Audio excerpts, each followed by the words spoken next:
ನಮಸ್ಕಾರ ಸ್ನೇಹಿತರೆ, ನಾನು ನಿಮ್ಮ ಮಂಜುನಾಥ್. ಇಂದಿನ ಟೆರೆಸ್ ಗಾರ್ಡನ್ ಕಾರ್ಯಕ್ರಮಕ್ಕೆ ಸ್ವಾಗತ.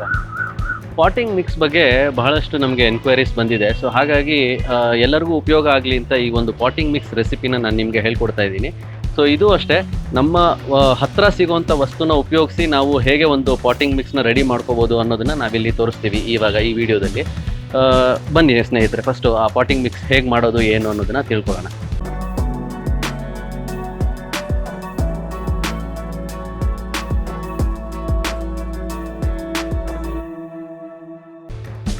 ಮೊದಲನೇದಾಗಿ ಈಗ ನಾವು ಪಾಟಿಂಗ್ ಮಿಕ್ಸ್ ರೆಡಿ ಮಾಡ್ಕೊಳ್ಬೇಕಾದ್ರೆ ನಮಗೆ ಬೇಕಾಗುವಂತಹ ಸಾಮಗ್ರಿಗಳು ಮೂರಿದೆ. ಮೊದಲನೇದು ನಮ್ಮ ಒಂದು ಗಾರ್ಡನ್ನ ಮಣ್ಣು, ಎರಡನೇದು ನಾವು ಮನೆಯಲ್ಲೇ ತಯಾರಿಸಿರುವಂತಹ ಇದು ನಾವು ಗಾರ್ಡನ್ ಮಣ್ಣು, ಹಾಗೆಯೇ ಎರಡನೇದು ನಾವು ಮನೆಯಲ್ಲೇ ನಾನು ಕಾಂಪೋಸ್ಟ್ ಮಾಡ್ತಾ ಇದ್ದೀನಿ. ಸೊ ಹಾಗಾಗಿ ನನಗೆ ಮನೆಯಲ್ಲೇ ಗೊಬ್ಬರ ಸಿಗತ್ತೆ. ಸೊ ಹಾಗಾಗಿ ನೋಡಿ, ಈ ಗೊಬ್ಬರ ಇದು ನಾನು ಮನೆಯಲ್ಲೇ ಮಾಡಿರುವಂತಹದ್ದು. ಸೊ ಎಲ್ಲ ಕಿಚನ್ ವೇಸ್ಟ್ ಯೂಸ್ ಮಾಡಿ ಕಾಂಪೋಸ್ಟ್ ಮಾಡಿರುವಂಥದ್ದು ಇದು. ಸೊ ಅದ ನಂತರ ಕೋಕೋಪೀಟ್ ಅಂತ ಏನು ಕರಿತೀವಿ ನಾವು, ತೆಂಗಿನ ನಾರಿನ ಒಂದು ಪುಡಿ, ಅದನ್ನು ಸಹ ಯೂಸ್ ಮಾಡ್ಕೊಳ್ತಾ ಇದ್ದೀನಿ. ಸೊ ಮೊದಲನೇದಾಗಿ ಒಂದು ಪಾಟನ್ನು ನಾವು ತಗೊಂಡಾಗ ಅದಕ್ಕೆ ಹೋಲ್ಸ್ ಇರುತ್ತೆ. ಆ ಹೋಲ್ಸಲ್ಲಿ ನೀರು ಸರಾಗವಾಗಿ ಹೋಗಬೇಕು. ಯಾವುದೇ ಕಾರಣಕ್ಕೂ ಪಾಟಲ್ಲಿ ನೀರು ನಿಲ್ಲಬಾರ್ದು. ನೀರು ನಿಂತರೆ ಮತ್ತೆ ಅದು ನಿಮಗೆ ಆ ಒಂದು ಬೇರೆ ಏನಿರುತ್ತಲ್ವ ಅದು ಕೊಳಿಬೋದು. ಸೊ ರೂಟ್ ರಾಟ್ ಆಗಿ ಗಿಡ ಹಾಳಾಗಿ ಹೋಗುತ್ತೆ. ಸೊ ಹಾಗಾಗಿ ನೀರು ಹಾಕಿದ ತಕ್ಷಣ ನೀಟಾಗಿ ಡ್ರೈನ್ ಆಗಬೇಕು. ಮೊದಲನೇ ಕ್ವಾಲಿಟಿ ಅದು. ಸೊ ಹಾಗಾಗಿ ನಾವು ಕೋಕೋಪೀಟು ಯೂಸ್ ಮಾಡೋದು ಈ ಕಾರಣಕ್ಕೇನೆ ಜಾಸ್ತಿ. ಒಂದು, ಪಾಟಿನ ಭಾರ ಕಡಿಮೆ ಆಗುತ್ತೆ. ಎರಡನೇದು, ನೀರು ನೀವು ಹಾಕಿದಾಗ ಸರಾಗವಾಗಿ ಹೋಗುತ್ತೆ. ಹಾಗೆ ಅದು ನೀರಿನ ಒಂದು ಅಂಶವನ್ನು ಕೆಲವೊಂದ್ಸಲಿ ಹಿಡಿದಿಟ್ಕೊಳ್ಳುತ್ತೆ. ಮಾಯಿಶ್ಚರ್ ಕಂಟೆಂಟ್ ಜಾಸ್ತಿ ಇರುತ್ತೆ. ಸೊ ಆವಾಗ ನಿಮಗೆ ಗಿಡಕ್ಕೆ ಯಾವುದೇ ರೀತಿ ತೊಂದರೆ ಆಗೋದಿಲ್ಲ. ಸೊ ಸುಮಾರು ಜನ ಹೇಳ್ತಾರೆ ಪಾಟಲ್ಲಿ ಬರೀ ಮಣ್ಣು ಹಾಕಿದ್ರೆ ತುಂಬ ಭಾರ ಆಗುತ್ತೆ, ಎತ್ತಕ್ಕಾಗಲ್ಲ ಅಂತ. ಸೊ ಅವರಿಗೆ ಇದೊಂದು ಆಲ್ಟರ್ನೇಟಿವ್. ಸೊ ನೋಡಿ ಸ್ನೇಹಿತರೆ, ಈಗ ಮೊದಲನೇದಾಗಿ ಮಣ್ಣನ್ನು ನಾವು ಒಂದರಷ್ಟು ಅಂದರೆ 1:1 ರೇಷಿಯೋಲಿ ತೊಗೊಳ್ತಾ ಇದ್ದೀವಿ. ಅಂದರೆ ಇದೊಂದು ನಾನು ಮೆಜರ್ಮೆಂಟ್ಗಾಗಿ ತೊಗೊಂಡಿದ್ದೀನಿ. ಸೊ ಇದರಲ್ಲಿ ಒಂದು ಪೋರ್ಷನ್ ಮಣ್ಣನ್ನು ತೊಗೊಂಡ ನಂತರ ಅಷ್ಟೇ ಪ್ರಮಾಣದಲ್ಲಿ ನಾನು ಕೋಕೋಪೀಟ್ನ ತೊಗೋತೀನಿ, ಅಷ್ಟೇ ಪ್ರಮಾಣದಲ್ಲಿ ಒಂದು ಗೊಬ್ಬರನೂ ಸಹ ತೊಗೊಳ್ತೀನಿ. ಸೊ 1:1:1 ಇದು ರೇಷಿಯೋ ನಾವು ಮಾಡಬೇಕಾಗಿರೋದು. ಸೊ ಮೊದಲನೇದಾಗಿ ಮಣ್ಣು,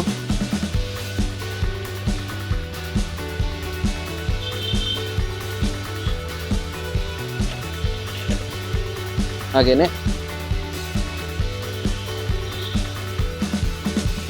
ಇದು ಕೋಕೋಪೀಟು ಒಂದು ಪ್ರಮಾಣ, ಹಾಗೆಯೇ ನಾವು ಮಾಡಿರೋದು, ಹಾಗೆ ಕಾಂಪೋಸ್ಟ್. ಸೊ ಈಗ ಮೂರನ್ನು ನಾವು ಮಿಕ್ಸ್ ಮಾಡ್ಕೋಬೇಕು.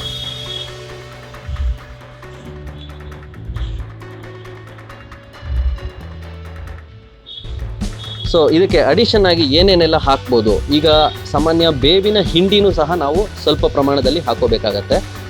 ಬೇವಿನ ಹಿಂಡಿ ಹಾಕೋದ್ರಿಂದ ನಿಮಗೆ ಬೇರಿಗೆ ಬರುವಂತಹ ಹಲವಾರು ಕಾಯಿಲೆಗಳನ್ನು ಅದು ತಡೆಗಟ್ಟುತ್ತೆ. ಮತ್ತು ಇರುವೆಗಳು ಸಾಮಾನ್ಯ ನಿಮಗೆ ಪಾಟಲ್ಲಿ ಬರೋದೂ ಕಡಿಮೆ ಆಗುತ್ತೆ. ಸೊ ಅದರಲ್ಲಿ ನೈಟ್ರೋಜನ್ ಅಂಶ ಇರೋದ್ರಿಂದ ನಿಮಗೆ ಗಿಡಗಳ ಬೆಳವಣಿಗೆಗೂ ಸಹ ಅದು ಸಹಾಯ ಆಗುತ್ತೆ. ಸೊ ಮತ್ತು ನ್ಯಾಚುರಲ್ ಆಗಿರೋದ್ರಿಂದ ಅದು ಯಾವುದೇ ರೀತಿ ನಿಮಗೆ ತೊಂದರೆನೂ ಆಗೋದಿಲ್ಲ. ಸೊ ಈಗ ನೋಡಿ, ಸರಿಯಾಗಿ ನಾವು ಮಿಕ್ಸ್ ಮಾಡ್ಕೊಂಡಿದ್ದೀವಿ. ಈಗ ಈ ಪಾಟಿಂಗ್ ಮಿಕ್ಸ್ನ ನಾವು ಪಾಟ್ನಲ್ಲಿ ಹಾಕೋಬೇಕು.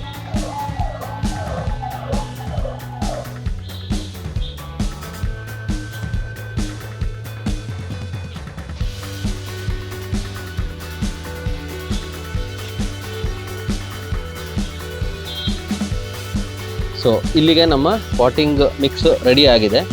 ಸೊ ಈಗ ಕೆಲವರಿಗೆ ಡೌಟ್ ಬರ್ಬೋದು, ಈಗ ನಮ್ಮ ಹತ್ರ ಕಾಂಪೋಸ್ಟ್ ಇಲ್ಲ, ನಾವೇನು ಮಾಡೋದು, ನಮ್ಮ ಹತ್ರ ಬರೀ ಮಣ್ಣಿದೆ. ಸೊ ಅಂಥವರಿಗೆ ನಾನು ಸಜೆಸ್ಟ್ ಮಾಡೋದು, ಲೋಕಲ್ ನರ್ಸರೀಸ್ಗೆ ಹೋಗಿ, ಅಲ್ಲಿ ನಿಮಗೆ ಗೊಬ್ಬರ ಸಿಗುತ್ತೆ. ಕುರಿ ಗೊಬ್ಬರ ಇರ್ಬೋದು, ಅಥವಾ ಹಸುವಿಂದು ನಮಗೆ ಕೌಡಂಗ್ ಕಾಂಪೋಸ್ಟ್ ಅಂತ ಏನು ಕರಿತೀವಿ ಅದು ಸಿಗುತ್ತೆ. ಸೊ ಹಲವಾರು ರೀತಿ ಕಾಂಪೋಸ್ಟ್ಗಳು ಸಿಗುತ್ತೆ. ನಿಮಗೆ ಯಾವುದು ಹತ್ತಿರದಲ್ಲಿ ಅವೈಲೇಬಲ್ ಇದೆ ನೀವು ಅಂಥದ್ದನ್ನು ತಗೊಳ್ಳಿ, ಅಂಥದ್ದನ್ನೇ ಯೂಸ್ ಮಾಡಿ. ಈಗ ಪಾಟಿಂಗ್ ಮಿಕ್ಸ್ ರೆಡಿ ಆದ ನಂತರ ನಾವು ಒಂದು ಸಸಿನ ಅದರಲ್ಲಿ ನೆಡೋಣ.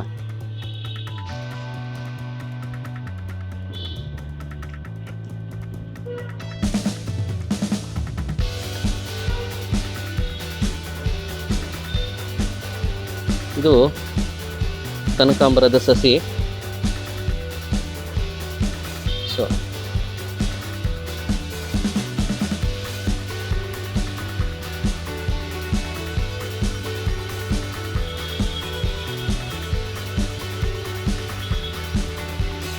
ಈ ರೀತಿ ಮೊದಲನೇದಾಗಿ ನಾವು ಸಣ್ಣ ಪಾಟಲ್ಲಿ ಒಂದು ಸಸಿನ ಹಾಕ್ಕೊಂಡು ಅದರ ಬೆಳವಣಿಗೆ ಬಹಳ ಚೆನ್ನಾಗಿ ಅದು ಬೆಳವಣಿಗೆ ಆದ ನಂತರ ನಾವು ಅದನ್ನು ದೊಡ್ಡ ಪಾಟಿಗೆ ಶಿಫ್ಟ್ ಮಾಡಿದ್ರೆ ಭಾಳ ಉತ್ತಮ. ಕೆಲವ್ರು ಏನು ಮಾಡ್ತಾರೆ, ತುಂಬ ದೊಡ್ಡ ಪಾಟಿಗೆ ಒಂದೇ ಒಂದು ಸಣ್ಣ ಸಸಿ ಹಾಕಿರ್ತಾರೆ. ಅದಕ್ಕೆ ಏನಾಗುತ್ತೆ, ನಿಮಗೆ ಬಹಳಷ್ಟು ನೀರು ನೀವು ಅನಾವಶ್ಯಕವಾಗಿ ವೇಸ್ಟ್ ಮಾಡ್ತೀರಾ. ಸೊ ಅದ್ರ ಬದಲು ಈ ಥರ ಹಾಕಿದ್ರೆ ಆ ಗಿಡಕ್ಕೆ ಎಷ್ಟು ಬೇಕೋ ಅಷ್ಟೇ ನ್ಯೂಟ್ರಿಷನ್ನು ಸಿಗುತ್ತೆ, ಎಷ್ಟು ಬೇಕೋ ಅಷ್ಟೇ ನೀರು ಸಿಗುತ್ತೆ.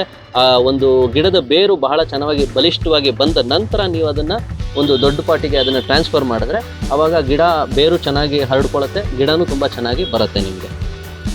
ಸೊ ಇದು ಸ್ನೇಹಿತರೆ, ಇದು ನಮ್ಮ ಒಂದು ಬೇಸಿಕ್ ಪಾಟಿಂಗ್ ಸಾಯಿಲ್ ಮಿಕ್ಸು. ಇದಕ್ಕೆ ಅದನ್ನು ಹೇಳ್ದಂಗೆ ನೀವು ಬಹಳಷ್ಟು ಬೇರೆ ಬೇರೆ ನಿಮ್ಗೆ ಏನೇನು ಅವೈಲಬಲ್ ಇದೆ ಅದನ್ನೆಲ್ಲ ಆ್ಯಡ್ ಮಾಡ್ಕೋಬೋದು. ಒಂದು ಬಾಳೆಹಣ್ಣಿನ ಒಂದು ಸಿಪ್ಪೆ ಇರುತ್ತಲ್ವ, ಬಾಳೆಹಣ್ಣಿನ ಸಿಪ್ಪೆನ ನೀವು ಒಣಗಿಸ್ಬಿಟ್ಟು ಅದನ್ನು ನೀವು ಪುಡಿ ಮಾಡಿ ಇಟ್ಕೊಂಡು ಅದನ್ನು ಸಹ ನೀವು ಪಾಟಿಂಗ್ ಮಿಕ್ಸ್ಗೆ ಸ್ವಲ್ಪ ಪ್ರಮಾಣದಲ್ಲಿ ಹಾಕ್ಕೋಬಹುದು. ಹಾಗೆಯೇ ಕೆಲವರು ಅಂದರೆ ನಾನ್ ವೆಜಿಟೇರಿಯನ್ ಅಂದರೆ ಮೊಟ್ಟೆ ತಿನ್ನೋರು ಯಾರು ಇರ್ತೀರಾ ಅಂಥವರು ಮೊಟ್ಟೆದು ಶೆಲ್ ಇರುತ್ತಲ್ಲ, ಅಂದರೆ ಎಗ್ ಶೆಲ್, ಮೊಟ್ಟೆ ಸಿಪ್ಪೆ, ಆ ಸಿಪ್ಪೆನ ಸಹ ಪುಡಿ ಮಾಡಿ ನೀವು ಗಿಡಕ್ಕೆ ಹಾಕ್ಬೋದು. ಅದರಲ್ಲಿ ಕ್ಯಾಲ್ಶಿಯಂ ಕಂಟೆಂಟ್ ಜಾಸ್ತಿ ಇರುತ್ತೆ. ಸೊ ವೆಜಿಟೇರಿಯನ್ ಆಗಿರೋಂಥವ್ರು ನೀವು ಸುಣ್ಣ ನಾವು ಮಾಮೂಲಿ ಎಲೆ ಅಡಿಕೆ ಜೊತೆಗೆ ಏನು ಸುಣ್ಣ ತಿಂತೀವಲ್ಲ, ಆ ಸುಣ್ಣನ ಡೈಲ್ಯೂಟ್ ಮಾಡಿ ಸ್ವಲ್ಪ ಗಿಡಗಳಿಗೆ ಅವಾಗವಾಗ ಹಾಕ್ತಿದ್ರೆ ಕ್ಯಾಲ್ಶಿಯಂ ಇರುತ್ತೆ. ಎಸ್ಪೆಷಲಿ ಟೊಮ್ಯಾಟೊ, ಈಗ ಟೊಮ್ಯಾಟೊ ಮತ್ತು ಚಿಲ್ಲಿ ಇದೆಲ್ಲಗೆ ನೀವು ಬೆಳೆಯುವಾಗ ಟೊಮ್ಯಾಟೊಗೆ ಎಸ್ಪೆಷಲಿ ಬಾಟಮ್ ಎಂಡ್ ರಾಟ್ ಅಂತ ಆಗುತ್ತೆ, ಅಂದರೆ ಕ್ಯಾಲ್ಶಿಯಂ ಡೆಫಿಷಿಯನ್ಸಿಯಿಂದ ಆಗುವಂಥ ಒಂದು ಕಾಯಿಲೆ ಅದು. ಸೊ ಅದನ್ನೆಲ್ಲ ನಾವು ತಡೆಗಟ್ಟಬೇಕು ಅಂದರೆ ಸುಣ್ಣನ ನಾವು ಉಪಯೋಗಿಸ್ಬೋದು. ಯಾರು ವೆಜಿಟೇರಿಯನ್ ಯಾರಿದ್ದೀವಿ ಅವರು. ಇಲ್ಲ ನಾವು ಮೊಟ್ಟೆ ತಿಂತೀವಿ ನಮಗೇನು ತೊಂದರೆ ಇಲ್ಲ ಅನ್ನೋರಾದರೆ ನೀವು ಮೊಟ್ಟೆ ತಿಂದ ನಂತರ ಸಿಪ್ಪೆ ಏನಿರುತ್ತೆ ಅದನ್ನು ಒಣಗಿಸಿ ಪುಡಿ ಮಾಡಿದ್ರೆ ಬಹಳ ಒಳ್ಳೆಯದು. ಯಾಕಂದರೆ ನೀವು ಎಷ್ಟು ಅದು ಪೌಡರ್ ಆಗಿರುತ್ತೆ, ಎಷ್ಟು ಈಸಿಯಾಗಿ ಅದು ಗಿಡಕ್ಕೆ ತಲುಪೋ ಥರ ಇರುತ್ತೆ, ಅಷ್ಟು ಬೇಗ ನಿಮಗೆ ರಿಸಲ್ಟ್ ಸಿಗುತ್ತೆ. ಸೊ ಒಂದು ನೀವು ಗಿಡಕ್ಕೂ ಹಾಕ್ಬೋದು, ಇಲ್ಲಾಂದರೆ ಅದನ್ನು ನೀವು ಸ್ವಲ್ಪ ನೆನೆಸ್ಬಿಟ್ಟು ಅದ್ರ ನೀರನ್ನ ಗಿಡಕ್ಕೆ ಸ್ಪ್ರೇ ಸಹ ಮಾಡ್ಬೋದು. ಸೊ ಅದೇ ರೀತಿ ನೀವು ಮಜ್ಜಿಗೆನೂ ಸ್ಪ್ರೇ ಮಾಡ್ಬೋದು. ಸುಣ್ಣದ ನೀರನ್ನು ಒಂದು ಸ್ವಲ್ಪ ಮಟ್ಟಿಗೆ, ಅಂದರೆ ಕಡಿಮೆ ಸುಣ್ಣ ತೊಗೊಳ್ಳಿ, ಜಾಸ್ತಿ ತೊಗೋಬೇಡಿ. ಮತ್ತು ಈ ಮಣ್ಣಿನ ವಿಚಾರಕ್ಕೆ ಬಂದಾಗ ಮೊದಲನೇದಾಗಿ ಮಣ್ಣನ್ನು ನಾವು ಒಂದು ಚೆನ್ನಾಗಿ ತಿಳ್ಕೊಬೇಕಾಗತ್ತೆ. ಅಂದರೆ ಮಣ್ಣಲ್ಲಿ pH ಲೆವೆಲ್ ಅಂತ ನಾವೇನು ಕರಿತೀವಿ ಅದ್ರ ಬಗ್ಗೆ ನಾವು ತುಂಬ ಗಮನ ಕೊಡಬೇಕಾಗತ್ತೆ. ಸೊ ನಾನು ಈಗ ಮುಂದಿನ ಒಂದು ವಿಡಿಯೋದಲ್ಲಿ ನಿಮಗೆ pH ಕಂಟೆಂಟ್ ಬಗ್ಗೆ ನಿಮಗೆ ಡೀಟೇಲಾಗಿ ಎಕ್ಸ್ಪ್ಲೈನ್ ಮಾಡ್ತೀನಿ. ಸೊ ಅದನ್ನು ನಾವು ತಿಳ್ಕೊಂಡ್ವಿ ಅಂತಾದರೆ ಅರ್ಧಕ್ಕರ್ಧ ನಮ್ಮ ಒಂದು ಗಿಡಗಳ ಒಂದು ಪೋಷಣೆಗೆ ರಿಲೇಟೆಡ್ ಏನೇನು ಪ್ರಾಬ್ಲಮ್ಸ್ ಇದೆ ಅದನ್ನು ನಾವು ಸಾಲ್ವ್ ಮಾಡ್ಕೋಬೋದು. ನೀವು ಕೋಕೋ ಪೀಟ್ ಬಗ್ಗೆ ನಮಗೆ ಹೇಳ್ತಾ ಇದ್ರಿ. ಈ ಕೋಕೋ ಪೀಟ್ ನಾವು ಹೊರಗಡೆನೆ ಬೈ ಮಾಡ್ಬೇಕಾ ಅಥವಾ ಮನೇಲಿ ಅದನ್ನ ತಯಾರು ಮಾಡ್ಬೋದಾ? ಸೊ ಅದ್ರ ಬಗ್ಗೆ ಸ್ವಲ್ಪ ವಿವರ ಕೊಡ್ತೀರಾ? ಇದು ಬೇಸಿಕಲಿ ನಾವು ಕೋಕೋಪೀಟ್, ನಾವು ತೆಂಗಿನ ನಾರು ಏನಿರುತ್ತಲ್ವಾ ಅದರಲ್ಲಿ ಸೋಡಿಯಂ ಕಂಟೆಂಟ್ ಸ್ವಲ್ಪ ಜಾಸ್ತಿ ಇರುತ್ತೆ. ಸೊ ಹಾಗಾಗಿ ನಾವು ಮನೆಯಲ್ಲೇ ಮಾಡೋದು ಅಂತಾದರೆ ಸ್ವಲ್ಪ ನಮಗೆ ಅದು TDS ಪ್ರೊಸೆಸ್ ಆಗ್ಬೋದು. ಯಾಕಂದರೆ ಅದಕ್ಕೆ ನಾವು ಒಂದು ಪ್ರೊಸೀಜರ್ನ ಫಾಲೋ ಮಾಡಬೇಕಾಗಿ ಬರುತ್ತೆ. ಇಲ್ಲಾಂದರೆ ಅದು ಸೋಡಿಯಂ ಕಂಟೆಂಟ್ ಜಾಸ್ತಿ ಇರೋದ್ರಿಂದ ನಿಮ್ಮ ಗಿಡದ ಬೆಳವಣಿಗೆಗೆ ಸ್ವಲ್ಪ ಸಮಸ್ಯೆ ಆಗ್ಬೋದು. ಸೊ ಹಾಗಾಗಿ ನೀವು ಮಾರ್ಕೆಟಲ್ಲಿ ನೋಡಿ ಚೆನ್ನಾಗಿರೋದು ತೊಗೊಳ್ಬೇಕಾಗತ್ತೆ. ಅಂದರೆ ಈ ಥರ ಅವರು ಒಂದು ಪ್ರೊಸೆಸ್ ಮಾಡಿರಬೇಕು. ತೆಂಗಿನ ನಾರನ್ನು ಫಸ್ಟು ಅವರು ಪುಡಿ ಮಾಡಿರ್ತಾರೆ, ಆಮೇಲೆ ಅದನ್ನು ಬಿಸಿ ನೀರಲ್ಲಿ ಬೇಯಿಸಿದ ನಂತರ ಅದನ್ನು ಪ್ಯಾಕ್ ಮಾಡಿ ಅದಕ್ಕೆ ಕೆಲವೊಬ್ಬರು ಈವನ್ ನ್ಯೂಟ್ರಿಯೆಂಟ್ಸ್ ಕೂಡ ಆ್ಯಡ್ ಮಾಡಿರ್ತಾರೆ. ಸೊ ಆ ಥರದನ್ನು ನೋಡಿಕೊಂಡು ನಾವು ತೊಗೋಬೇಕಾಗತ್ತೆ. ಮನೆಯಲ್ಲಿ ಮಾಡೋದು ಸ್ವಲ್ಪ ಕಷ್ಟ, ಅಂದರೆ ಮಾಡ್ಬೋದು, ಮಾಡೋಕ್ಕೆ ಇಲ್ಲ ಅಂತೇನಲ್ಲ, ಬಟ್ ಆ ಖರ್ಚು, ಆ ಟೈಮು ಅದೆಲ್ಲ ನೋಡೋದಾದರೆ ಹೊರಗಡೆ ನಿಮಗೆ ಚೀಪ್ ರೇಟಲ್ಲೇ ನಿಮಗೆ ಕೋಕೋಪೀಟ್ ಸಿಕ್ಬಿಡುತ್ತೆ. ಸಾಮಾನ್ಯ ಒಂದು 160, 170 ಈ ಒಂದು ಇದರಲ್ಲೇ ನಿಮಗೆ ಒಂದು 5 kg ಬ್ಲಾಕ್ ಸಿಗುತ್ತೆ. ಅದು ಕಂಪ್ರೆಸ್ ಆಗಿರುತ್ತೆ. ಸೊ ಆ ತೆಂಗಿನ ನಾರಿನ ಬ್ಲಾಕ್ನ ನಾವು ತೊಗೊಂಬಂದರೆ ಅದನ್ನು ನಾವು ನೀರು ಹಾಕ್ತಿದ್ದಂಗೆ ಅದು ಎಕ್ಸ್ಪ್ಯಾಂಡ್ ಆಗುತ್ತೆ. ಆಮೇಲೆ ಅದನ್ನು ನಾವು ಪೌಡ್ರ್ ಮಾಡಿ ಸ್ಟೋರ್ ಮಾಡಿ ಇಟ್ಕೋಬೋದು, ಅದೇನು ಸಮಸ್ಯೆ ಆಗಲ್ಲ. ಸೊ ಹಾಗಾಗಿ ನನ್ನ ಒಂದು ಸಜೆಷನ್ನು, ನಿಮ್ಮ ಮನೆಯಲ್ಲಿ ಅಷ್ಟು ಪ್ರಮಾಣದಲ್ಲಿ ಫಸ್ಟ್ ಆಫ್ ಆಲ್ ನಿಮಗೆ ತೆಂಗಿನ ನಾರು ಸಿಗಲ್ಲ. ಸೊ ಹೊರಗಡೆಯಿಂದ ತಂದು ನೀವು ಸ್ಟೋರ್ ಮಾಡಿಕೊಂಡ್ರೆ ನಿಮಗೆ ಅದು ಉತ್ತಮ. ಕೋಕೋಪೀಟ್ ಏನಕ್ಕೆ ಉಪಯೋಗ ಆಗುತ್ತೆ? ಕೋಕೋಪೀಟ್ ನಾವು ಗಿಡಗಳನ್ನು ಬೆಳೆಸ್ಬೋದಾ? ಅದ್ರ ಬಗ್ಗೆ ಸ್ವಲ್ಪ ಪ್ರಾಮುಖ್ಯತೆ ಬಗ್ಗೆ ಸ್ವಲ್ಪ ಹೇಳ್ತೀರಾ? ಖಂಡಿತ. ಈ ಕೋಕೋಪೀಟು ಬೇಕೇ ಬೇಕು ಅಂತ ಏನಿಲ್ಲ. ನಾವು ಕೋಕೋಪೀಟ್ ಯೂಸ್ ಮಾಡೋದು 2 ಕಾರಣಕ್ಕೆ. ಮೊದಲನೇದಾಗಿ ನಮ್ಮ ಒಂದು ಪಾಟ್, ಒಂದು ಎಕ್ಸಾಂಪಲ್ ನಾವು ತಗೊಳ್ಳೋದಾದ್ರೆ ಒಂದು 10 kg ಮಣ್ಣು ಹಾಕ್ತೀವಿ ಅಂತಂದ್ರೆ ಅದೇ ನಾವೇನು ಮಾಡ್ತೀವಿ, ಇಲ್ಲಿ ಕೋಕೋಪೀಟು ನಿಮಗೆ ಅದೇ ಪಾಟ್ಗೆ ಹಾಕಿದ್ರೆ ಅದು 10 kg ಇರೋದು ಇದು ಬರೀ 2.5 kg ಆಗುತ್ತೆ. ಅಂದರೆ ನಿಮಗೆ ವೆಯ್ಟ್ ತುಂಬ ಕಡಿಮೆ ತುಂಬ ರೆಡ್ಯೂಸ್ ಆಗುತ್ತೆ. ಒಂದು ವೆಯ್ಟ್ ರೆಡ್ಯೂಸ್ ಆಗುತ್ತೆ. ಎರಡನೇದು, ಇದು ನಿಮಗೆ ಮಣ್ಣನ್ನು ತುಂಬ ಗಟ್ಟಿ ಆಗಕ್ಕೆ ಬಿಡಲ್ಲ. ಯಾಕಂದರೆ ಇದು ಮಧ್ಯ ಇರೋದ್ರಿಂದ ಮಣ್ಣು ಸ್ವಲ್ಪ ನಿಮಗೆ ಪೋರಸ್ ಆಗಿರುತ್ತೆ. ಅಂದರೆ ರೂಟ್ಸು, ಬೇರು ಬೆಳ್ಕೊಳ್ಳೋದಕ್ಕೆ ಭಾಳ ಸಹಾಯ ಆಗುತ್ತೆ. ಮತ್ತೊಂದು ಬಂದು ನೀರಿನ ಒಂದು ರಿಟೆನ್ಷನ್, ಅಂದರೆ ವಾಟರ್ನ ನೀಟಾಗಿ ಹಿಡಿದಿಟ್ಕೊಳ್ಳುತ್ತೆ. ಸೊ ನೀವು ಬರೀ ಮಣ್ಣು ಹಾಕಿದಾಗ ಯೂಶಲಿ ಏನಾಗುತ್ತೆ, ನೀವು ನೀರು ಹಾಕಿದಾಗ ಅದು ಬೇಗ ಡ್ರೈನ್ ಆಗಿ ಇದಾಗ್ಬಿಡುತ್ತೆ, ಅದು ನೀರನ್ನ ಜಾಸ್ತಿ ಹಿಡಿದಿಟ್ಕೊಳ್ಳಲ್ಲ. ಆದರೆ ಈ ಥರ ಮೆಟೀರಿಯಲ್ಲು ನಿಮ್ಗೆ ಏನು ಮಾಡುತ್ತೆ, ಅದು ನೀರನ್ನು ಹಿಡಿದಿಟ್ಕೊಳ್ಳುತ್ತೆ. ಸೊ ಹಾಗಾಗಿ ನೀರಿನ ಅಂಶ ಸುಮಾರು ಹೊತ್ತು ನಿಮಗೆ ಇರುತ್ತೆ. ಅದಕ್ಕೆ ರೂಟ್ಸಿಗೆ ಎಷ್ಟು ಬೇಕೋ ಅಷ್ಟು ನೀರು ನಿಮಗೆ ಅಲ್ಲಿ ಸಿಗುತ್ತೆ. ಸೊ ಈ ಒಂದು ಕಾರಣಕ್ಕೆ ನಾವು ಕೋಕೋಪೀಟ್ನ ಯೂಸ್ ಮಾಡೋದು. ಹಲವಾರು ಜನ ಈಗ ಹೆಂಗೆ ಮಾಡಿದ್ದಾರೆ ಅಂತಂದರೆ, ಕೋಕೋಪೀಟ್ ಯೂಸ್ ಮಾಡಿಕೊಂಡೇ ಗಿಡನೂ ಸಹ ಬೆಳೀತಾ ಇದ್ದಾರೆ. ಅಂದರೆ ಸಾಯಿಲ್ಲೆಸ್ ಕಲ್ಟಿವೇಶನ್ ಅಂತ ಕರೀತಾರೆ ಅದನ್ನು ನೀವು ಮಾಡ್ತೀರಾ ಅಂತಂದರೆ ಅದಕ್ಕೆ ನೀವು ಬರೀ ಕಾಂಪೋಸ್ಟು, ಕೋಕೋಪೀಟು, ಹಾಗೆಯೇ ಲಿಕ್ವಿಡ್ ಫರ್ಟಿಲೈಸರ್ಸ್ ಬರ್ತವೆ. ನೀವು ಅದನ್ನು ಯೂಸ್ ಮಾಡಿಕೊಂಡು ನೀವು ಗಿಡನ ಬೆಳಿಬೋದು. ಹಾಗೆಯೇ ಮಣ್ಣೇ ಯೂಸ್ ಮಾಡ್ಕೊಂಡು ಬೆಳಿತೀನಿ ಅಂದರೂ ಆರಾಮಾಗಿ ಬೆಳಿಬೋದು, ತೊಂದರೆ ಇಲ್ಲ. ಆದರೆ ನೀವು ಅವಾಗ ಅದನ್ನು ಸ್ವಲ್ಪ ಮಣ್ಣನ್ನು ಲೂಸ್ ಮಾಡ್ತಾ ಬರಬೇಕಾಗತ್ತೆ. ಮತ್ತು ಆಗಾಗ ನೀವು ರಿಪೋರ್ಟಿಂಗ್ ಮಾಡ್ತಾ ಇರಬೇಕಾಗತ್ತೆ. ಯಾಕಂದರೆ ಮಣ್ಣು ಸ್ವಲ್ಪ ದಿನಗಳ ನಂತರ ನಿಮ್ಗೆ ಗೊತ್ತು, ಅದು ನೀರು ಹಾಕ್ತಾ ಭಾಳ ಗಟ್ಟಿ ಆಗಿಬಿಡುತ್ತೆ. ಸೊ ಹಾಗಾಗಿ ನೀವು ಏನು ಬೆಳಿತೀರಾ ಅದನ್ನು ನೋಡಿಕೊಂಡು ನೀವು ಎಷ್ಟು ಡ್ಯೂರೇಷನ್ ನೀವು ಅದನ್ನು ನೋಡಿಕೊಂಡು ನೀವು ಕರೆಕ್ಟಾಗಿ ಅದನ್ನು ರಿಪೋರ್ಟಿಂಗ್ ಮಾಡಬೇಕಾಗಿರೋಂಥ ಪ್ರಮೇಯ ಬರುತ್ತೆ. ಬರೀ ಮಣ್ಣೆ ಹಾಕಿದ್ರೆ, ಇದು ಹಾಕಿದ್ರೆ ನಿಮಗೆ ಈಸಿಯಾಗಿ ರಿಪೋರ್ಟಿಂಗು ಭಾಳ ಈಸಿ ಆಗುತ್ತೆ, ಮಣ್ಣು ತುಂಬ ಗಟ್ಟಿ ಆಗಲ್ಲ. ಸೊ ಇದೆಲ್ಲ ಕ್ವಾಲಿಟೀಸ್ ಇರೋದ್ರಿಂದ ಸುಮಾರು ಜನ ಇದಕ್ಕೆ ಹೋಗ್ತಾರೆ. ಓಕೆ, ಈಗ ನೀವು ಕಾಂಪೋಸ್ಟ್ ಗೊಬ್ಬರ ಬಗ್ಗೆ ಹೇಳ್ತಾ ಇದ್ರಿ, ಮನೆಯಲ್ಲಿರೋ ವೇಸ್ಟ್ ಉಳ್ಕೊಂಡು ಅದನ್ನೊಂದು ಎಪಿಸೋಡಲ್ಲಿ ನಾವು ಆಲ್ರೆಡಿ ಅದ್ರ ಬಗ್ಗೆ ಮಾತಾಡಿದ್ದೀವಿ. ಕಾಂಪೋಸ್ಟ್ ಗೊಬ್ಬರನ ನಾವು ಮನೇಲಿ ಹೇಗೆ ತಯಾರು ಮಾಡೋದು ಅಂತ ಹೇಳಿದ್ದೀರಾ. ಈಗ ನಮ್ಮ ಸಾಮಾನ್ಯ ವೀಕ್ಷಕರಿಗೆ ಕೆಲವು ಕ್ವಶನ್ಸ್ಗಳು ಏನಂದ್ರೆ, ಅದಕ್ಕೆ ಸ್ಮೆಲ್ ಬರಲ್ವಾ, ಅಥವಾ ಅದು ಇಟ್ಟಾಗ ಈ ಅದು ಕೊಳಿತಾ ಇದ್ದಂಗೆ ಕೆಲವೆಲ್ಲ ಹುಳ, ಇದು ಇರುವೆ, ಈ ಥರ ಎಲ್ಲ ಆಗಿ ಪ್ರಾಬ್ಲಮ್ ಆಗಲ್ವಾ? ಸ್ವಲ್ಪ ಅದ್ರ ಬಗ್ಗೆ ತಿಳಿಸ್ಬೇಕು. ಖಂಡಿತ.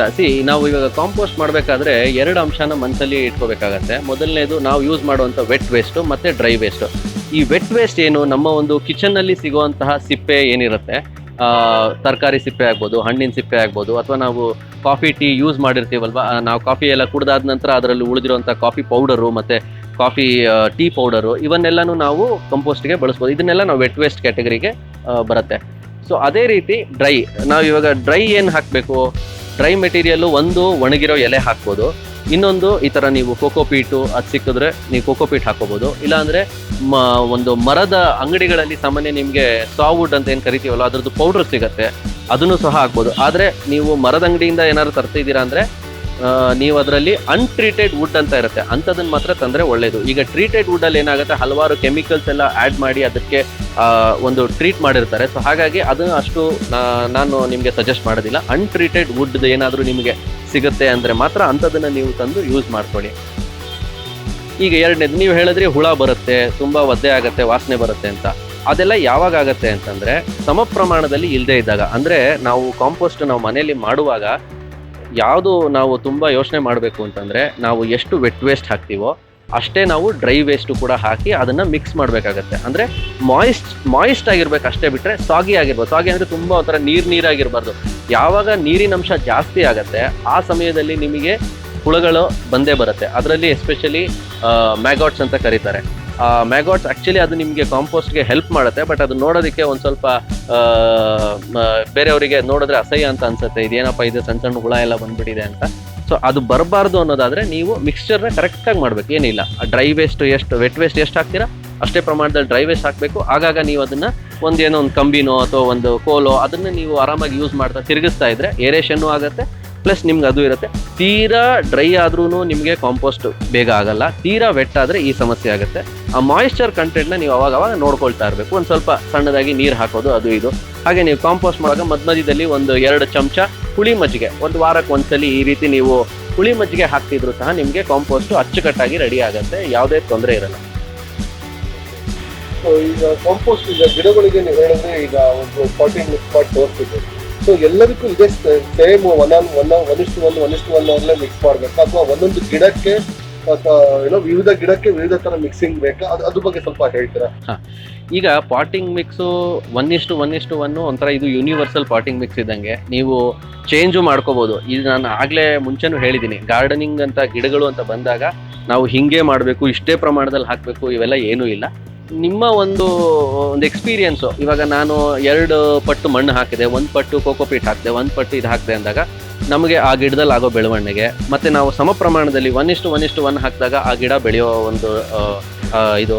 ಸೊ ಇದನ್ನೆಲ್ಲ ನಾವು ಕಂಪೇರ್ ಮಾಡಿದಾಗ ನಮಗೆ ಗೊತ್ತಾಗುತ್ತೆ, ಓಕೆ ಈ ಪಾಟಿಂಗ್ ಮಿಕ್ಸಲ್ಲಿ ಗಿಡಗಳು ಚೆನ್ನಾಗಿ ಬರ್ತವೆ ಅಂತ. ಸೊ ಹಾಗಾಗಿ ನಾನು ಆಗಲೇ ಹೇಳ್ದಂಗೆ ಪಾಟಿಂಗ್ ಮಿಕ್ಸ್ ನೀವು ಇದನ್ನು 1:1 ಜೊತೆಗೆ ಆ್ಯಡ್ ಆನ್ಸ್ ತುಂಬ ಇರುತ್ತೆ. ಅದೇ ಬಾಳೆಹಣ್ಣು ಸಿಪ್ಪೆದು ಪೌಡ್ರ್ ಹಾಕ್ಕೋಬೋದು, ಎಗ್ ಶೆಲ್ಸ್ ಪೌಡ್ರ್ ಹಾಕ್ಕೋಬೋದು, ಈ ರೀತಿ ಹಲವಾರು ಇದಿದೆ. ಸೊ ನಿಮ್ಮ ಗಿಡಕ್ಕೆ ಏನು ಬೇಕು ನ್ಯೂಟ್ರಿಷನ್ನು ಅದನ್ನು ನೋಡಿಕೊಂಡು ನೀವು ಆ್ಯಡ್ ಮಾಡ್ತಾ ಹೋದರೆ ತೊಂದರೆ ಇಲ್ಲ. ಆಮೇಲೆ ಈಗ ಒಣ ಎಲೆಗಳ ಬಗ್ಗೆ ಹೇಳ್ತಾ ಇದ್ದೀವಿ. ಒಣ ಎಲೆಗಳು ಅಂದ್ರೆ ಇದು ಗೊಬ್ಬರ ಮಾಡ್ಬೇಕಾದ್ರೆ ಆಗ್ಬೋದು, ಕಂಪೋಸ್ಟ್ ಮಾಡ್ಬೇಕಾದ್ರೆ ಹಸಿ ಎಲೆ ಇದು ಒಟ್ಟಿಗೆ ಈಕ್ವಲ್ ಪ್ರಮಾಣದ ಒಣ ಎಲೆನೂ ಹಾಕ್ತಾರೆ ಅಂತ.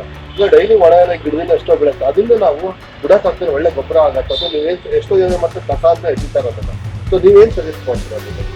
ಹಾ, ಅದೇ ಈಗ ಡ್ರೈ ವೇಸ್ಟ್ ನಾನು ಹೇಳ್ತಿದ್ನಲ್ಲ, ಅದು ಕೋಕೋಪೀಟು ಒಂದು. ಎರಡನೇದಿಲ್ಲ ಅಂದ್ರೆ ಈ ಒಣ ಎಲೆ ಹಾಕೋದು. ಒಣ ಎಲೆ ಹಾಕೋದ್ರಿಂದ ಪ್ಲಸ್ ಮೈನಸ್ ಎರಡೂ ಇದೆ. ಪ್ಲಸ್ ಏನಪ್ಪಾ ಅಂತಂದ್ರೆ ನಿಮ್ಮ ಗಾರ್ಡನ್ ಅಲ್ಲೇ ಇರುವಂತ ಒಣ ಎಲೆ ಎಲ್ಲ ನಿಮ್ ಕಾಂಪೋಸ್ಟ್ ಹೋಗುತ್ತೆ, ತೊಂದರೆ ಇಲ್ಲ. ಆದ್ರೆ ಮೈನಸ್ ಏನಪ್ಪಾ ಅಂತಂದ್ರೆ ಅದು ಡಿಕಂಪೋಸ್ ಆಗಕ್ಕೆ ಸ್ವಲ್ಪ ಟೈಮ್ ತಗೊಳುತ್ತೆ. ಅದೇನು ತೊಂದರೆ ಇಲ್ಲ ನಮ್ಗೆ, ಆಕ್ಚುಲಿ ಅದು ಅಷ್ಟು ಸಮಸ್ಯೆ ಏನು ಆಗಲ್ಲ. ಆದ್ರೆ ಡಿಕಂಪೋಸ್ ಆಗೋದು ಸ್ವಲ್ಪ ಲೇಟ್ ಆಗುತ್ತೆ. ಇವಾಗ ತುಂಬಾ ಜನ ಏನಾಗ್ತದೆ, ಈಗ ನನ್ನ ಗಾರ್ಡನ್ ಅಲ್ಲಿ ಸುಮಾರು ಒಂದು 120 ಪಾಟ್ ಇದೆ ಅಂತ. ಸೊ ಆ 120 ಪಾಟಿಗೆ ನಾನು ಕಾಂಪೋಸ್ಟ್ ನಾನು ಮಾಡುವಾಗ ಆಬ್ವಿಯಸ್ಲಿ ನಾನೇನು ಮಾಡ್ತೀನಿ, ನನಗೆ ಆದಷ್ಟು ಬೇಗ ಕಾಂಪೋಸ್ಟ್ ಆಗಬೇಕು ಅಂತ ನಾನು ಎಕ್ಸ್ಪೆಕ್ಟ್ ಮಾಡ್ತೀನಿ. ಸೊ ನಾನು ಡ್ರೈ ಲೀವ್ಸ್ ಹಾಕ್ತಾ ಕೂತ್ಕೊಂಡ್ರೆ ನನ್ನ ಕಾಂಪೋಸ್ಟ್ ಬೇಗ ಆಗಲ್ಲ. ಸೊ ಅವಾಗ ನಾನು ಮತ್ತೆ ಹೊರಗಡೆಯಿಂದ ತರಬೇಕಾಗತ್ತೆ. ಸೊ ಆ ನಿಟ್ಟಿನಿಂದ ನಾನು ಇವಾಗ ಕೋಕೋಪೀಟ್ ಯೂಸ್ ಮಾಡ್ತಿರೋದು. ಕೋಕೋಪೀಟು ಮತ್ತು ನಮ್ಮ ಈ ಒಂದು ವೆಟ್ ವೇಸ್ಟ್ ಏನಿದೆ ಅದು ಬೇಗ ನಮಗೆ ಡಿಕಂಪೋಸ್ ಆಗುತ್ತೆ. ಸೊ ಬೇಗ ನಮಗೆ ಗಿಡಗಳಿಗೆ ನಮಗೆ ಗೊಬ್ಬರನೂ ಸಿಗುತ್ತೆ, ಹಾಕೋಬೋದು. ಸೊ ಈ ಒಂದು ಇದರಿಂದ ಡ್ರೈ ಲೀವ್ಸ್ನ ದಯವಿಟ್ಟು ನೀವು ಯಾರು ವೇಸ್ಟ್ ಮಾಡೋಕ್ಕೆ ಹೋಗಬೇಡಿ, ಬಿಸಾಕಕ್ಕೆ ಹೋಗಬೇಡಿ. ಆದಷ್ಟು ಅದನ್ನು ಒಂದು ಕಡೆ ಕಲೆಕ್ಟ್ ಮಾಡಿ ಇಟ್ಕೊಳ್ಳಿ. ಒಂದು ಚೀಲದಲ್ಲಿ ಆಗ್ಬೋದು ಅಥವಾ ಒಂದು ಡಬ್ದಲ್ಲಿ ಆಗ್ಬೋದು, ನಿಮ್ಗೆ ಎಲ್ಲರೂ ಜಾಗ ಇದೆ ಅಂದರೆ ಕಲೆಕ್ಟ್ ಮಾಡಿ ಇಟ್ಕೊಳ್ಳಿ. ಅದನ್ನು ನೀವು ಬೇಕಾದರೆ ಕ್ರಷ್ ಮಾಡ್ಕೋಬೋದು ಕೈಯಲ್ಲಿ, ಇಲ್ಲಾಂದರೆ ಒಂದು ಮೂಟೆಗೆ ಹಾಕಿ ಚೆನ್ನಾಗಿ ಮೂಟೆ ಕಟ್ಬಿಟ್ಟು ಕೆಳಗಡೆ ಇಟ್ಟು ಸುಮ್ಮನೆ ಒಂದು 4-5 ಸಲ ತುಳಿಯೋದು. ಮಕ್ಕಳಿಗೆ ಆ್ಯಕ್ಚುಲಿ ಅದೊಂಥರ ಆ್ಯಕ್ಟಿವಿಟಿ ಥರನೂ ಆಗ್ಬಿಡುತ್ತೆ. ನೀವು ಮೂಟೆಯಲ್ಲಿ ಎಲ್ಲ ಎಲೆ ಹಾಕ್ಬಿಟ್ಟು ಮೂಟೆನ ಕಟ್ಬಿಟ್ಟು ಅವರಿಗೆ ಚಪ್ಪಲಿ ಹಾಕೊಂಡು ಸ್ವಲ್ಪ ಮೂಟೆನ ಚೆನ್ನಾಗಿ ತುಳಿರಿ ಅಂದರೆ ತುಳಿದಾಗ ಅದು ಎಲೆಗಳೆಲ್ಲ ಪೌಡ್ರ್ ಆಗುತ್ತೆ. ಆ ಎಲೆ ಪೌಡ್ರ್ ಆಗಿರೋ ಎಲೆನ ಸಹ ನೀವು ಗಾರ್ಡನಲ್ಲಿ ಉಪಯೋಗಿಸ್ಕೋಬೋದು. ಮತ್ತು ಮಲ್ಚಿಂಗ್ ಅಂತ ಒಂದು ಕಾನ್ಸೆಪ್ಟ್ ಇದೆ. ಇವಾಗ ಎಕ್ಸಾಂಪಲ್ ನಾವು ಸಮ್ಮರಲ್ಲಿ ನೀರು ಹಾಕ್ತೀವಿ, ಭಾಳ ಬೇಗ ನೀರು ಎವಾಪರೇಟ್ ಆಗಿಬಿಡುತ್ತೆ. ಸೊ ಅದಾಗಬಾರ್ದು ಅಂದರೆ ಏನು ಮಾಡಬೇಕು, ಮಲ್ಚಿಂಗ್ ಅಂದರೆ ಮೇಲೆ ಹೊದಿಗೆ, ನೀವು ಮಣ್ಣಿನ ಮೇಲೆ ಏನಾದರೂ ಒಂದು ಈ ಥರ ಹಾಕಬೇಕು. ಸೊ ದಟ್ ಅವಾಗ ಬಿಸಿಲು ಬಿದ್ರೂ ನೀರು ಬೇಗ ಆವಿಯಾಗಿ ಹೋಗಬಾರ್ದು. ಸೊ ಈ ಒಂದು ಇದಕ್ಕೂ ಸಹ ನೀವು ಒಣಗಿರೋ ಎಲೆನ ಉಪಯೋಗಿಸ್ಕೋಬಹುದು. ಕಾಂಪೋಸ್ಟ್ ಗೊಬ್ಬರ ಎಷ್ಟು ದಿನ ಬೇಕಾಗುತ್ತೆ? ಒಣ ಹಾಕಿ ಎಲೆ ಹಾಕಿ ಮನೇಲೆ ನಾವು ರೆಡಿ ಬೇಕಂದ್ರೆ ಎಷ್ಟು ಸಮಯ ತಗೊಳುತ್ತೆ? ನೀವು ಮಾಡೋ ವಿಧಾನ ಹೇಗಿದೆ ಅದ್ರ ಮೇಲೆ ಹೋಗುತ್ತೆ. ಅಂದರೆ ನೀವು ನಾನು ಹೇಳ್ದಂಗೆ ಸಮ ಪ್ರಮಾಣದಲ್ಲಿ ಸರಿಯಾಗಿ ನೀವು ಮಾಡ್ತು ಅಂತಂದರೆ ನಿಮಗೆ 2 ತಿಂಗಳಿಗೆ 3 ತಿಂಗಳಿಗೆಲ್ಲ ರೆಡಿ ಆಗುತ್ತೆ. ಮತ್ತು ಅದಕ್ಕೆ ಕೆಲವೊಂದು ಆ್ಯಡ್ ಆನ್ಸ್ ಇದೆ. ಅಂದರೆ ಇವಾಗ ಕೆಲವರು ಅದಕ್ಕೆ ಜೀವಾಮೃತ ಹಾಕ್ತಾರೆ. ಅಂದರೆ ಬೇಸಿಕಲಿ ಮೈಕ್ರೋಬ್ಸ್, ನೀವು ಮೈಕ್ರೋಬ್ಸ್ ಎಷ್ಟು ಇಂಟ್ರೊಡ್ಯೂಸ್ ಮಾಡ್ತೀರಾ ನಿಮ್ಗೆ ಅಷ್ಟು ಬೇಗ ಅದು ಡಿಕಂಪೋಸ್ ಆಗುತ್ತೆ, ಅಷ್ಟು ಬೇಗ ನಿಮಗೆ ಗೊಬ್ಬರನೂ ರೆಡಿ ಆಗುತ್ತೆ. ಸೊ ಎರಡನೇದು WDC ಅಂತ ಬರುತ್ತೆ, ಅಂದರೆ ವೇಸ್ಟ್ ಡಿಕಂಪೋಸರ್ ಅಂತ. ಅದು ಒಂದು 20-25 ರೂಪಾಯಿ ಏನೋ, ಅದೊಂದು ಸಣ್ಣ ಬಾಟ್ಲು. ಅದರಲ್ಲಿ ಪೌಡ್ರ್ ಇರುತ್ತೆ, ಅದು ಸಹ ನಮ್ಮ ಆರ್ಗ್ಯಾನಿಕ್ ಇದೇನೆ. ಸೊ ಹಾಗಾಗಿ ನೀವು ಅದನ್ನು ಸಹ ನೀವು ನೀರಲ್ಲಿ ಬೆರೆಸಿ, ಅದರದ್ದೊಂದು ಪ್ರೊಸೀಜರ್ ಇದೆ. ಆ ಒಂದು ಬಾಟ್ಲಲ್ಲಿ ಸಿಗೋವಂಥ ಪೌಡ್ರನ್ನ ನೀವು ನೀರಲ್ಲಿ ಬೆರೆಸಿ ಅದಕ್ಕೊಂದು ಸ್ವಲ್ಪ ಬೆಲ್ಲ ಹಾಕಿ ಅದನ್ನು ನಾವು ರೆಡಿ ಮಾಡಿ ಇಟ್ಕೊಂಡಿದ್ರೆ ಆ ಒಂದು WDC ಹಾಕೋದ್ರಿಂದ ನಿಮ್ಮ ಒಂದು 3 ತಿಂಗಳಿಗೆ ಏನು ಆಗತ್ತಲ್ವಾ ಗೊಬ್ಬರ, ಅದು ನಿಮಗೆ ಆಲ್ಮೋಸ್ಟ್ 2 ತಿಂಗಳು 1.5 ತಿಂಗಳಿಗೆಲ್ಲ ಆಗತ್ತೆ. ಭಾಳ ಚೆನ್ನಾಗೂ ಆಗತ್ತೆ ಗೊಬ್ಬರ. ಸೊ ಈ ಥರ ನೀವು ಏನು ಪ್ರೋಸೆಸ್ ಫಾಲೋ ಮಾಡ್ತೀರಾ ಅನ್ನೋದ್ರ ಮೇಲೆ ಅದು ಟೈಮು ನಾವು ಅದು ಡಿಸೈಡ್ ಆಗುತ್ತೆ. ಇನ್ನೊಂದು ಕಾಮನ್ ಕ್ವಶನ್ ನಮ್ಮ ವೀಕ್ಷಕರು ನಮಗೆ ಕೇಳ್ತಾ ಇರ್ತಾರೆ, ಏನು ಅಂದರೆ ನಾನೀಗ ನರ್ಸರಿಯಿಂದ ಕೆಲವು ಸಸಿಗಳು ತಂದೆ. ಈಗ ಸಾವಂತಿ ಗಿಡ ಇರ್ಬೋದು, ಇನ್ನೊಂದು ಮರದಲ್ಲಿ ಯಾವುದೋ ಗಿಡ ಇರೋ ಅದು ಅಲ್ಲಿ ತರಬೇಕಾದ್ರೆ ತುಂಬ ಹೂವುಗಳೆಲ್ಲ ಚೆನ್ನಾಗಿರುತ್ತೆ. ಒಂದ್ಸಲಿ ಮನೆಗೆ ತಂದ ಮೇಲೆ ಅದನ್ನ ನೆಟ್ಟಿ ಆ ಹೂವೆಲ್ಲ ಒಣಗೋದ್ಮೇಲೆ ಆ ಗಿಡಗಳು ಮತ್ತೆ ಬರಲ್ಲ, ಇನ್ನೊಂದು ಅದು ಬೇರೆ ಸಸಿ ಸಿಕ್ಕಲ್ಲ ಅಂತ ನಿಮ್ಮ ಅನಿಸಿಕೆ ಏನು? ಅದೇ ಬೇರೆ ನಾಟಿ ಸಸಿಗಳು ಎಲ್ಲ ಹಳ್ಳಿ ಕಡೆಯಿಂದೆಲ್ಲ ಕುತ್ಕೊಂಡ್ಬಂದಿದ್ದಾಗ ಅದು ಮತ್ತೆ ಅದು ಸಪ್ರೂಟ್ಸ್ ಆಗಿ ಸಸಿಗಳು ಬರ್ತವೆ. ಅದ್ರ ಬಗ್ಗೆ ನೀವೇನು ಹೇಳ್ತೀರಾ? ಸರಿಗೆ ಹೋದಾಗ ಅವರು ಕೆಮಿಕಲ್ ಇವು DAP ಅಂತ ಏನು ಕರಿತೀರ ಅದನ್ನೆಲ್ಲ ಯೂಸ್ ಮಾಡ್ತಾರೆ. ಸೊ ಅದೆಲ್ಲ ಕಾಮನ್. ಅದು ಯೂಸ್ ಮಾಡಿದಾಗ ನಿಮಗೆ ಹೂವು ಭಾಳ ಚೆನ್ನಾಗಿ ಬರುತ್ತೆ. ಆ ಹೂವು ಆ ಗಿಡ ಆ ಒಂದು ಇದಕ್ಕೆ ಹೊಂದ್ಕೊಂಡಿರುತ್ತೆ. ನೀವು ಮನೆಗೆ ತಂದ ನಂತರ ಅದೇ ಥರ ಆರೈಕೆ ಮಾಡಬೇಕು. ನೀವು ಆ ರೀತಿ ಆರೈಕೆ ಮಾಡಿದ್ರೆ ಬರೀ ನೀರು ಹಾಕ್ತಾ ಇದ್ರೆ ಖಂಡಿತ ನೀವು ಎಕ್ಸ್ಪೆಕ್ಟ್ ಮಾಡೋಕ್ಕಾಗಲ್ಲ. ಹೂವು ಅಷ್ಟು ಚೆನ್ನಾಗಿ ಬರೋದಿಲ್ಲ. ಅವ್ರು ಎಷ್ಟು ಹೆಂಗಿತ್ತೋ ಆ ಥರ ನಿಮಗೆ ಇಲ್ಲಿ ಬರೋದಿಲ್ಲ ಹೂವು. ಅದಕ್ಕೆ ನಾವು ಏನು ಮಾಡಬೇಕು, ನಾವು ಮನೆಯಲ್ಲೇ ಸಿಗುವಂಥ ನ್ಯಾಚುರಲ್, ಇವಾಗ ಹೂವು ಚೆನ್ನಾಗಿ ಬರಬೇಕು ಅಂತಂದರೆ ನಾವು ಫಾಸ್ಫರಸ್ ಕೊಡಬೇಕಾಗತ್ತೆ ಅಥವಾ ಮೆಗ್ನೀಷಿಯಮ್ಮು. ಈಗ ಕೆಲವೊಂದು ಎಪ್ಸಮ್ ಸಾಲ್ಟ್ ಅಂತ ಸಿಗುತ್ತೆ, ಎಪ್ಸಮ್ ಸಾಲ್ಟ್ನು ಸಹ ನಾವು ಸ್ಪ್ರೇ ಮಾಡ್ಬೋದು. ಅದರಿಂದನೂ ಸಹ ಹೂವು, ಎಸ್ಪೆಷಲಿ ರೋಸ್ ಅಂತೂ ಭಾಳ ಚೆನ್ನಾಗಿ ಹೂವು ಬಿಡುತ್ತೆ ಎಪ್ಸಮ್ ಸಾಲ್ಟು ಅದೆಲ್ಲ ಹಾಕೋದ್ರಿಂದ. ಎಪ್ಸಮ್ ಸಾಲ್ಟ್ ಎಲ್ಲ ಗಿಡಕ್ಕೂ ಹಾಕ್ಬೋದು. ಇದು ಮೆಗ್ನೀಷಿಯಮ್ ಸಲ್ಫೇಟ್ ಅದು. ಸೊ ಎಲ್ಲ ಅದು ಗಿಡಕ್ಕೆ ಬೇಕಾಗುವಂತಹ ಒಂದು ನ್ಯೂಟ್ರಿಯೆಂಟೇ ಅದು. ಸೊ ಹಾಗಾಗಿ ಅದರಿಂದ ಸಹ ಗಿಡ ಚೆನ್ನಾಗಿ ಬರುತ್ತೆ. ಬಾಳೆಹಣ್ಣು ಸಿಪ್ಪೆನ ನೀರಲ್ಲಿ ನೆನೆಸಿ ಒಂದು 3 ದಿನ ಅದಕ್ಕೆ ಒಂದು ಸ್ವಲ್ಪ ಮಟ್ಟಿಗೆ ನೀವು ಬೆಲ್ಲ ಹಾಕಿದ್ರೂ ನಡೆಯುತ್ತೆ. ಆ ಬಾಳೆಹಣ್ಣು ಸಿಪ್ಪೆನ ನೆನೆಸಿರೋ ನೀರನ್ನು ಸಹ ನೀವು ಡೈಲ್ಯೂಟ್ ಮಾಡಿ ಗಿಡಗಳಿಗೆ ಕೊಟ್ಟರೆ ಅದರಿಂದನೂ ಹೂವು ಹಣ್ಣು ಚೆನ್ನಾಗಿ ಬರುತ್ತೆ. ಸೊ ಈ ರೀತಿ ಮೊದಲನೇದು ಆ ಹೂವು ಯಾಕೆ ಬರ್ತಾ ಇಲ್ಲ ಅನ್ನೋದನ್ನು ನಾವು ತಿಳ್ಕೊಬೇಕಾಗತ್ತೆ. ಅಂದರೆ ಆ ಒಂದು ಹೂವು ಬರೋದಕ್ಕೆ ನಾವು ಏನೇನು ಮಾಡಬೇಕು ಅನ್ನೋದು ತಿಳ್ಕೊಬೇಕಾಗತ್ತೆ. ಅದನ್ನು ನಾವು ತಿಳ್ಕೊಂಡ್ವಿ ಅಂತಂದರೆ ಅಲ್ಲಿ ಗಾರ್ಡನಲ್ಲಿ ಹೆಂಗಿತ್ತೋ ಅದೇ ತರ ಇಲ್ಲೂ ನೀವು ಬೆಳೆಸಕ್ಕೆ ಸಾಧ್ಯ ಇದೆ. ಮತ್ತೆ ಇನ್ನೊಂದು ಕ್ವಶನ್, ಈಗ ಗಿಡಗಳಲ್ಲಿ ಹೂಗಳನ್ನು ಕೀಳ್ಬೇಕಾದ್ರೆ ನಮ್ಗೆ ಒಂದು ಕಾಮನ್ ಪ್ರಾಕ್ಟೀಸ್ ಏನಿದೆ ಅಂದ್ರೆ ಕೈಯಲ್ಲೇ ನಾವು ಚೂಟಿ ಹೂವನ್ನು ತೆಗಿತೀವಿ. ಸೊ ಈಗ ನಿಮ್ಮ ಅಭಿಪ್ರಾಯ, ಈಗ ಗಿಡ ಒಣಗಿದ್ದ ಹೂ ಆಗ್ಬೋದು, ಕೈಯಲ್ಲಿ ಚೂಟಿ ತೆಗೆಯೋದು ಒಳ್ಳೇದಾ ಅಥವಾ ಅದಕ್ಕೆ ಸೀಸರ್ ಏನಾದ್ರು ಯೂಸ್ ಮಾಡಿ ಅಂದ್ರೆ ಕತ್ತರಿ ಯೂಸ್ ಮಾಡಿ ಕಟ್ ಮಾಡಿ ತೆಗೆಯೋದು ಯಾವುದು ಗಿಡ ಬೆಟರ್ ಅನ್ಸುತ್ತೆ? ಅಥವಾ ಗಿಡಗಳಿಗೆ ನಂಜು ಆಗುತ್ತೆ ನೀವು ಕೈಯಿಂದ ಎಲ್ಲ ಚೂಟ್ ತೆಗೆದ್ರೆ ಅಂತ ಹೇಳ್ತಾರೆ. ಸೊ ನಿಮ್ಮ ಒಂದು ಎಕ್ಸ್ಪೀರಿಯನ್ಸ್ ನೀವೇನು ಸಜೆಸ್ಟ್ ಮಾಡ್ತೀವಿ? ಅಲ್ಲ, ಅದು ಹೇಗಾದ್ರೂ ನಡೆಯುತ್ತೆ. ಅಂದ್ರೆ ಈಗ ನೀವೇ ನಿಮ್ಮ ಗಾರ್ಡನ್ ಅಲ್ಲಿ ನೀವು ಬೆಳೆದಿರೋ ಗಿಡ ಅಂದ್ರೆ ಆಬ್ವಿಯಸ್ಲಿ ನಿಮ್ಗೆ ಅದ್ರ ಮೇಲೆ ಪ್ರೀತಿ ಇದ್ದೇ ಇರುತ್ತೆ. ಸೊ ಗಿಡ ಹಾಳಾಗದೇ ಇರೋಂಗೆ ನೀವು ಅದನ್ನ ತಗೊಳ್ಳಬಹುದು. ಸೊ ಕೈಯಲ್ಲಿ ತೆಗೆಯೋದ್ರಿಂದ ಸಮಸ್ಯೆ ಅಂತ ಏನೂ ಇಲ್ಲ, ಆದ್ರೆ ಆ ತೆಗೆಯೋ ಒಂದು ಪ್ರಾಸೆಸ್ ಅಲ್ಲಿ ಗಿಡಕ್ಕೆ ತೊಂದರೆ ಆಗಬಾರ್ದು. ಸೊ ಆ ರೀತಿ ಆಗಬಾರ್ದು ಅನ್ನೋದಾದ್ರೆ ನೀವು ಸಿಸರ್ ಅಥವಾ ಏನೋ ಒಂದು ಕಟರ್ ಏನ್ ಬರುತ್ತೆ ಅದನ್ನ ಯೂಸ್ ಮಾಡ್ಕೊಂಡ್ರೆ ನಿಮಗೂ ಈಸಿ ಆಗಿರುತ್ತೆ, ಗಿಡಕ್ಕೂ ತೊಂದರೆ ಇರಲ್ಲ. ನಾವು ಪಾಟಿಂಗ್ ಮಿಕ್ಸ್ ಬಗ್ಗೆ ಮಾತಾಡ್ತಿದ್ವಿ. ಈಗ ಎಲ್ಲಾ ಗಿಡಕ್ಕೂ ನಾನು ಆಗ್ಲೇ ಹೇಳ್ದಂಗೆ ಅದೇ ಪಾಟಿಂಗ್ ಮಿಕ್ಸು ನಾವು ಫಾಲೋ ಮಾಡ್ಬೋದು. ಮತ್ತೆ ಅದು ಈಗ ನಮ್ಮ ಇಷ್ಟಪಟ್ಟಂಗೆ ನಾವು ಬೇಕಾದ್ರೆ ಅದ್ರಲ್ಲಿ ಸ್ವಲ್ಪ ವೇರಿಯೇಷನ್ಸು ಮಾಡ್ಕೋಬೋದು, ಅದೇನು ತೊಂದರೆ ಇಲ್ಲ.